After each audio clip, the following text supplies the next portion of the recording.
Mbak, beritahu namanya siapa Mbak? Yang bekas pacar Anda itu ya, yang dulu itu. Oh, Namanya Idris. oh Idris ya. Ada yang sesuatu yang aneh, kayak ada yang disembunyiin. Kok tiba-tiba setiap malam itu saya diajak buat masuk ke kamarnya tanpa sepengetahuan orang-orang di situ. Itu kira-kira berapa kali Mbak waktu ngajaknya?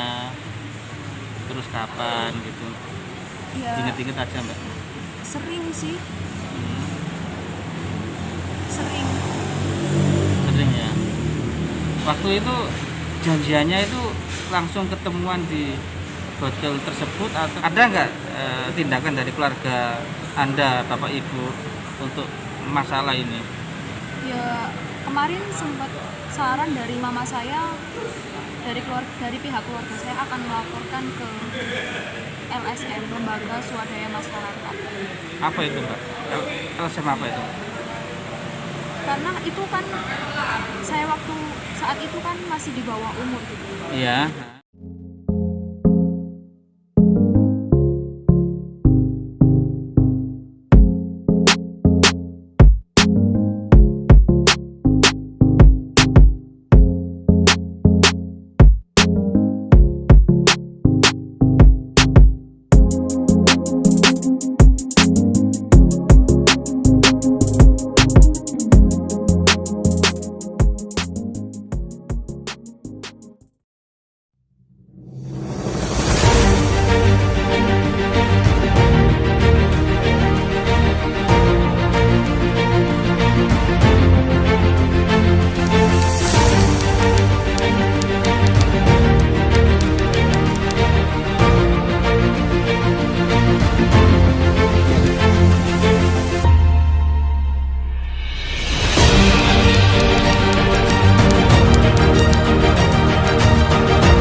Halo Mbak, selamat siang Mbak. Ya, Assalamualaikum. Saya Pak Yuda dari Lacak ya, jurnalisme. Ini kemarin Mbak kan WA ke saya ya, curhat panjang lebar. Kalau dulunya itu pernah kenal dengan oknum ulama ya, Gus ya, dari Malang itu Mbak. Nah, kedatangan saya ke sini itu untuk sekedar klarifikasi Mbak, apakah betul seperti itu ceritanya Mbak? Iya.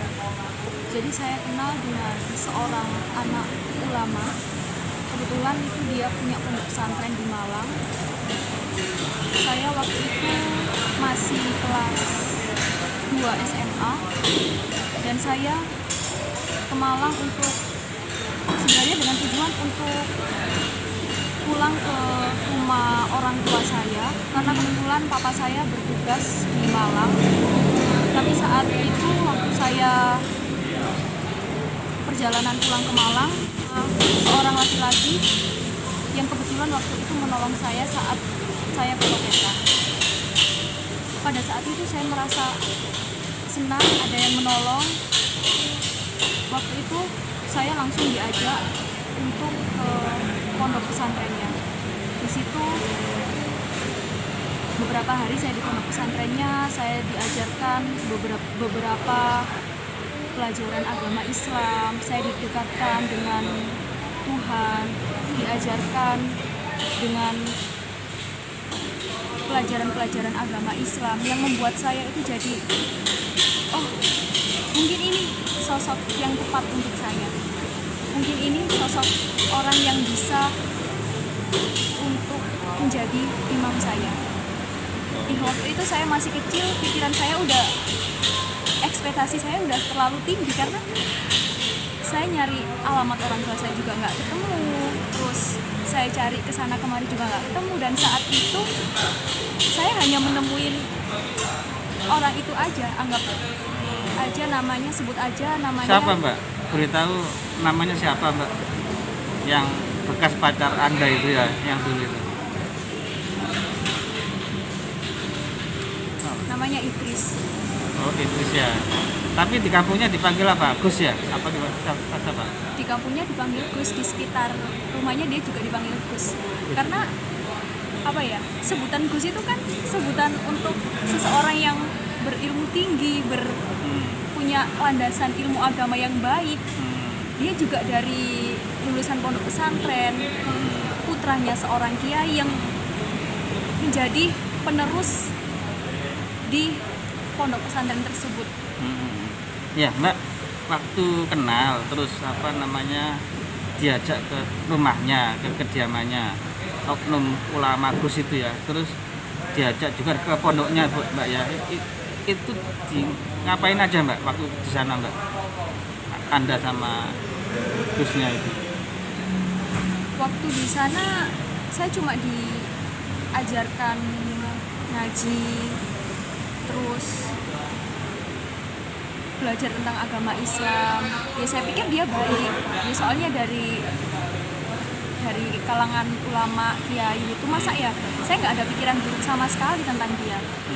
Kok lama-kelamaan semakin ke situ kok ada yang sesuatu yang aneh, kayak ada yang disembunyiin. Kok tiba-tiba setiap malam itu saya diajak buat masuk ke kamarnya tanpa sepengetahuan orang-orang di sekitar rumah. Begini Mbak, waktu itu Anda itu apakah tahu kalau oknum Gus ini sudah punya istri, atau ngomong apa ke Anda?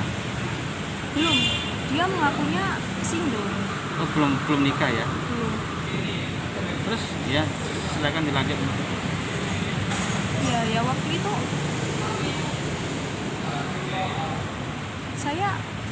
saya mau aja, dia single, tapi ini posisinya di pondok pesantren, saya rasa tidak pantas lah untuk gitu ya.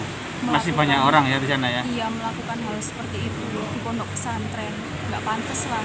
Akhirnya saya keluar dan dia mengajak saya untuk ketemuan di suatu hotel.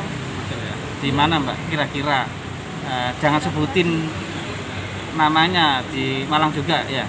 Iya, di Malang juga, di pusat kota lah. Oh, pusat kota ya Mbak ya? Iya, oke. Itu kira-kira berapa kali Mbak waktu ngajaknya? Terus kapan gitu? Ya, inget-inget aja Mbak? Sering sih. Sering ya. Waktu itu janjiannya itu langsung ketemuan di hotel tersebut, atau Mbaknya dijemput, atau bagaimana? Langsung ketemuan di lokasi. Di lokasi ya. Terus maaf Mbak, waktu itu orang itu atau oknum Gus itu menjanjikan apa ke Anda? Menjanjikan kalau semisal saya mau dengan dia, saya akan diberikan apa saja yang saya mau. Maksudnya apa itu? Diberikan apa aja itu apa? Dinikahi atau ya, dinikahi, mobil atau diberikan apa sih yang saya minta, akan selalu diberikan, dijanjiin segala macam gitu, mobil, rumah. Itu ya Mbak? Iya. Tapi waktu itu belum tahu ya, belum ngaku ya kalau oknum itu sudah punya istri ya? Belum. Nah, terus Mbaknya ini kok bisa tahu kalau oknum ini, Gus ini sudah punya istri kapan Mbak? Ngakunya kapan? Itu nggak ngaku sih, saya cari tahu kok ada yang mencurigakan waktu itu. Terus ada yang bilang sama saya, orang lain ada yang bilang sama saya kalau kamu jangan deket-deket lah sama orang ini lagi, dia tuh udah punya istri, tapi istrinya di luar negeri. Oh gitu. Iya. Berarti ada orang atau temennya Anda yang bercerita kalau informasi kalau istrinya Gus itu masih bekerja di luar negeri gitu Mbak ya? Iya. Pada saat itu ya, Mbak, maaf, pada saat itu usia Anda berapa Mbak? Waktu saat itu usia saya kira-kira 17 tahun. 17 tahun ya? Berarti masih di bawah umur ini ya? Gus itu, oknum itu juga sudah paham kalau waktu itu usia Anda belum lulus sekolah ya? Masih kelas berapa dulu? Kira-kira kelas 2 SMA. 2 SMA ya? Oh gitu. Setelah kejadian itu mbaknya kan diem ya atau gimana, bagaimana, diem pulang ke rumah atau cerita sama orang tua bapak ibu atau diem aja? Ya saya hanya diem, apa ya, waktu di usia segitu ya Diem ya. belum berani buat bicara, Ya. banyak ketakutan yang Benar, ya. di luar ekspektasi saya juga. Gitu. Itu berarti orang tua belum tahu ya Mbak waktu itu ya, belum tahu sama sekali ya? Belum ya. Terus waktu itu Mbaknya tetap sekolah ya, tetap aktivitas sekolah seperti biasanya ya? Enggak ini Mbak, enggak, mohon maaf, enggak di sekolah enggak mikir dengan teman-temannya gitu dalam beban mental itu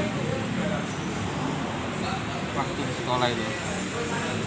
Waktu di sekolah ya namanya juga anak sekolah ya masih kayak beban banget gitu ya Pak ya, beban banget.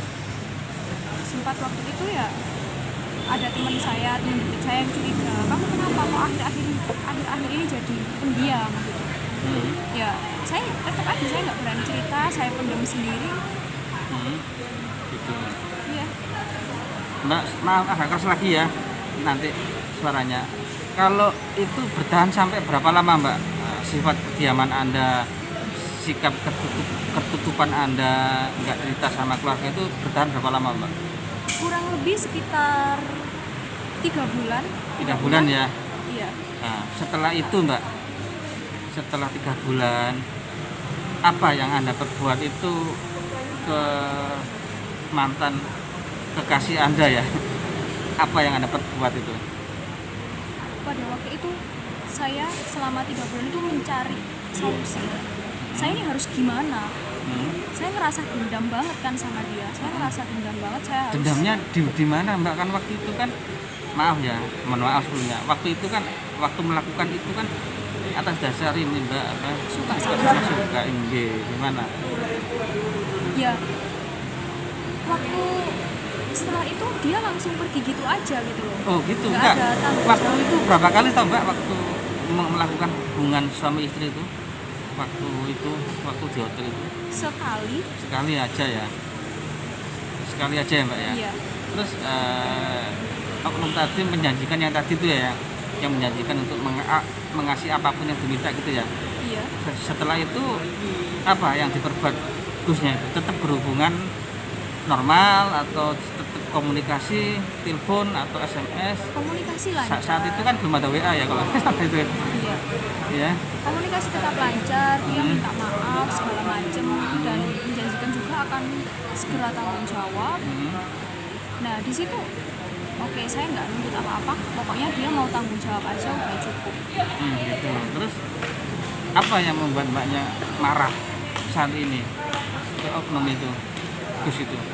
Ya itu hanya bualan belaka gitu loh Pak. Jadi dia nggak benar-benar melakukan apa yang dia katakan pada saat itu. Gitu. Bualan itu bagaimana Mbak? Tolong dijelaskan Mbak. Bualan yang seperti apa? Ya dia hanya ngomong saja tapi nggak ada buktinya gitu loh Pak. Oh PHP. Iya. PHP ya. PHP. Setelah kejadian itu 3 bulan kan Mbaknya kan tertutup ya, nggak cerita sama keluarga, sama orang tua ya. Itu komunikasi sama Gusnya itu masih berlanjut atau bagaimana? Atau nomornya Mbaknya diblokir atau bagaimana? Iya, waktu itu komunikasi masih lanjut, masih komunikasi dengan baik.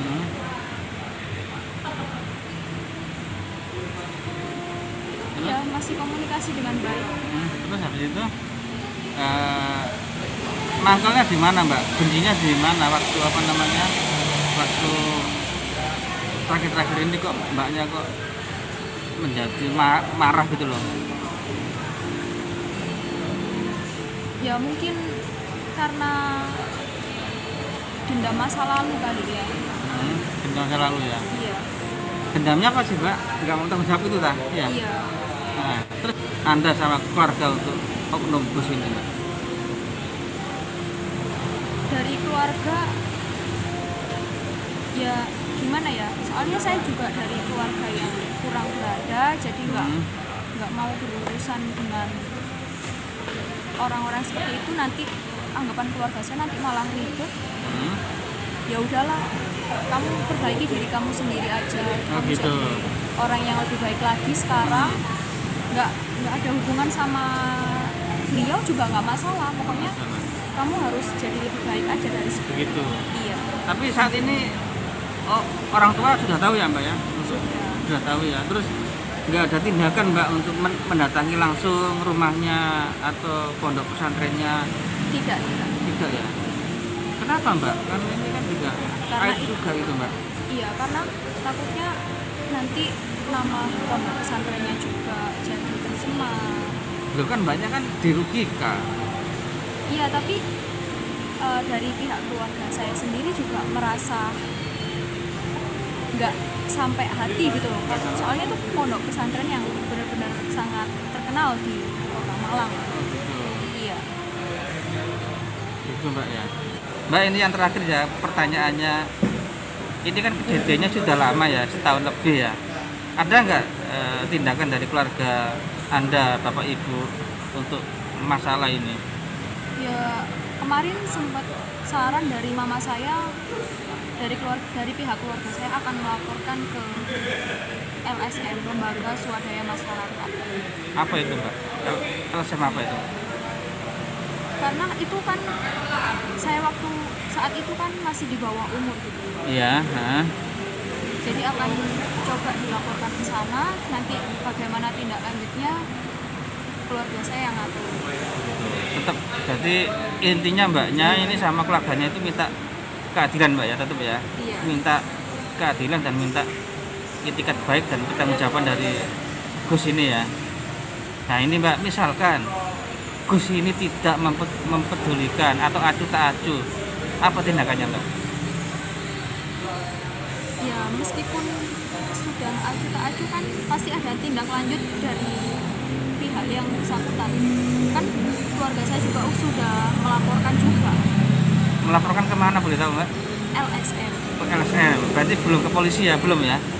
Belum. Berarti LSM kan lembaga swadaya masyarakat perlindungan perempuan dan anak. Mungkin nanti di situ kan ada LBH-nya mbak, lembaga bantuan hukum gratis, nanti insya Allah di status. Terus ini mbak yang terakhir, nggak ada niatan untuk datang langsung ke ke rumahnya, ngelabrak istilahnya gitu pak, minta pertanggungjawaban? Nggak ada. Berarti mbaknya nerima ini ditanya gitu, nerima atau sudah males atau sudah dilaporkan aja gitu? Ya udah urusan saya sudah males gitu loh berurusan sama dia lagi. Jadi ini tindak selanjutnya ya dari pihak keluarga saya yang ngurusin. Gitu. Berarti mbaknya ini sudah nggak mau tahu lagi masalah Idris, dan mbaknya ini langsung menyerahkan seluruhnya masalah ini ke keluarga mbak ya? Iya. Terus tanggapan keluarganya seperti apa mbak? Oke, siap support 100%, bantu tuh? Siap bantu 100%. Siap bantu. Walaupun nanti mbak ke ranah hukum mbak ya, kira-kira mbaknya siap nggak mbak untuk menuntut keadilan? Siap mbak ya? Iya.